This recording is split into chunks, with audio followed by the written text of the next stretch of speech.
Salut mes madrilènes, salut mes merengues, salut mes galactiques, j'espère que vous allez tous très bien. Victoire du Real Madrid, c'était prévu face à la Lanterne Rouge Valladolid pour cette 21e journée de Liga sur le score de 3-0. Et surtout, nouveau gros match de Kylian Mbappé qui sort de cette rencontre avec un triplé. Son premier de la saison et qui permet encore une fois de prouver à ceux qui ne sont pas convaincus que ça y est, Mbappé est de retour. Même si tout comme face à Las Palmas, c'est à relativiser au vu de l'adversaire. Mais bon les gars, ça y est là, combien de temps encore on va se dire oui, mais c'est face à ceci ou cela. Le joueur a désormais atteint la vingtaine de buts, ce qui n'est pas négligeable sous la tunique blanche. Surtout quand on voit sa première partie de saison en demi-teinte. Et honnêtement, là en ce moment, Mbappé fait enfin de nouveau très peur aux défenseurs. Chose qui n'était pas sûre malgré les buts lors de ses 6 premiers mois. Mais là franchement, à chaque fois qu'il a le ballon, il peut se passer un truc. Et ça fait du bien d'avoir un attaquant de ce niveau-là, en complément déjà de l'apport des Bellingham, Vinicius et consorts. Et donc nouveau gros match du français pour une victoire 3-0 dans un match où, comme je m'y attendais, ça a un peu ramé au début. Le bloc de Valladolid était bien en place malgré le fait que forcément, on allait et on a dominé, mais domination stérile pendant quasiment une bonne demi-heure de jeu, un petit peu comme le match aller sur la première mi-temps. Et là ce soir, jusqu'à la première frappe cadrée de Rudiger à la 25e, on n'a eu aucune action franche en attaque.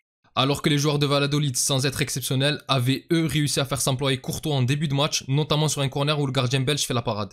Et je ne vais pas vous mentir, encore une fois sur la compo, quand j'ai vu Tchouaméni en défense centrale, je me suis dit allez c'est reparti pour un tour. Sauf que bon au final, c'est Asensio qui a été testé à droite avec un match plutôt correct pour le jeune défenseur espagnol. Et bon pareil pour le français qui, on ne va pas se mentir, n'a pas eu non plus grand chose à faire. Je pense même que Modric, il aurait pu jouer en défense sur ce match. Donc bon, j'espère vraiment qu'Ancelotti sait que ce n'est pas une solution viable quand on est le Real Madrid et que le seul poste où Tchouaméni doit jouer au-delà de ses qualités, c'est au milieu de terrain. Enfin bref, même si une bonne partie de la première période a été assez compliquée au vu du bloc resserré de Valladolid qui laisse très peu d'espace, malgré une bonne construction dans le jeu mais qui manque d'allant offensif, à la demi-heure de jeu, après une action collective magnifique, on a Valverde qui arrive enfin à trouver une superbe passe pour Mbappé qui sur une inspiration géniale avec Bellingham joue un 1-2 dans la défense de Valladolid. Le français au bout de l'action ouvre parfaitement son pied pour trouver le petit filet opposé et permettre aux Madrilènes d'ouvrir le score. Et en vrai à ce moment-là, ça y est, le plus dur a été fait. Je n'irai pas jusqu'à dire que Valladolid a été inoffensif ce soir, mais tu sais très bien que dans ce genre de rencontre, face à des équipes qui jouent leur survie, avec presque 11 joueurs derrière, et beaucoup de fautes, d'anti-jeu, etc.,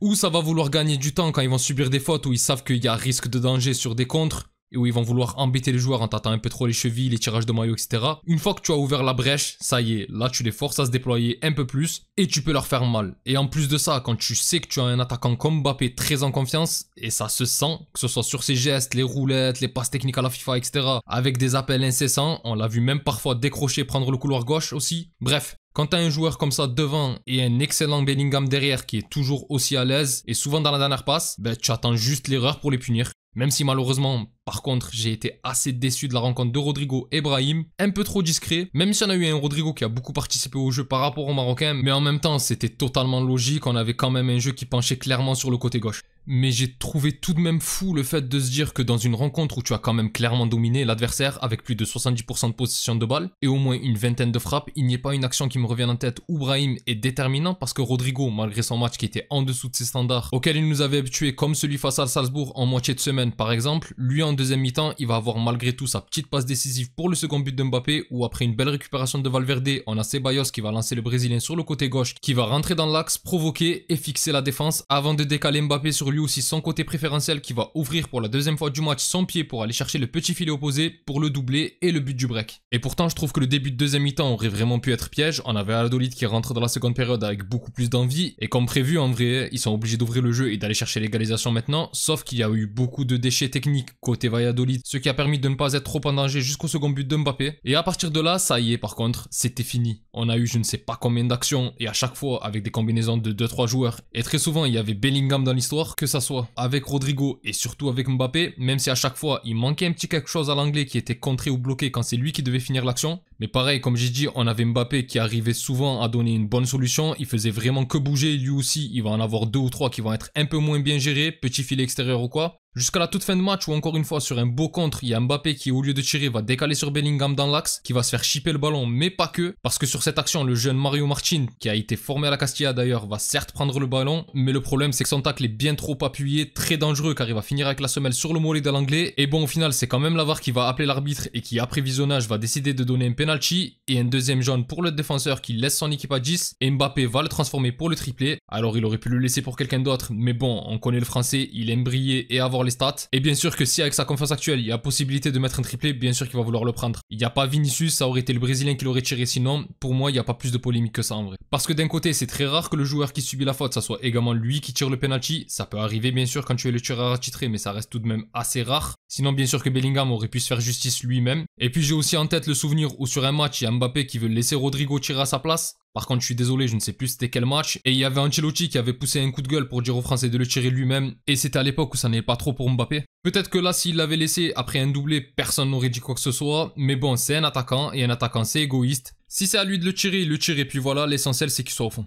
Et bon, au final, 3-0 dans une rencontre plutôt bien gérée globalement. Bien sûr qu'il y a encore et toujours les mêmes problèmes, par exemple dans les débuts de match ou les manques quand on doit créer des occasions face à des blocs bas. Mais quand tu gagnes 3-0 et que ton attaquant a mis un triplé, tu ne vas pas chipoter. On est quand même sur une moyenne de buts assez conséquente ces derniers temps. Là, il y a encore Brest et l'Espagnol Barcelone la semaine prochaine. Si on ne fait pas de grosses erreurs défensives, je pense quand même qu'on devrait continuer à avoir des festivals de buts avec le respect que j'ai pour les deux clubs. Et puis voilà, la soirée a quand même été bonne. En plus, en début de journée, il y a l'Atlético qui s'est fait accrocher sur sa pelouse un partout face à Villarreal. Ce qui fait qu'à l'heure actuelle, on les distance de 4 points. Et là, on est provisoirement avec 10 points d'avance aussi sur le Barça. Donc on va pouvoir finir le week-end assez tranquillement même s'ils gagnent. Car bon, j'imagine que tôt ou tard, ils vont reprendre leur marche en avant. Même si jouer des équipes comme Valence qui jouent leur survie, c'est jamais facile. Et on ne sait jamais, ça peut être une bonne surprise. Ou alors, ils vont prendre une raclée. Mais bon, ça serait juste la logique en fait. Après, pour conclure sur ce match, j'ai quand même envie de revenir pour la énième fois sur le coaching d'Ancelotti avec Endrick. Le joueur est rentré et a eu du temps de jeu qu'il a su pour moi bien valoriser face au Celta. Comment dans une confrontation où encore une fois tu mènes 2-0 face à une équipe qui est largement dominée, tu ne peux pas donner plus de temps de jeu que ça à Endrick? Pourquoi tu ne le fais pas rentrer en même temps que Güler?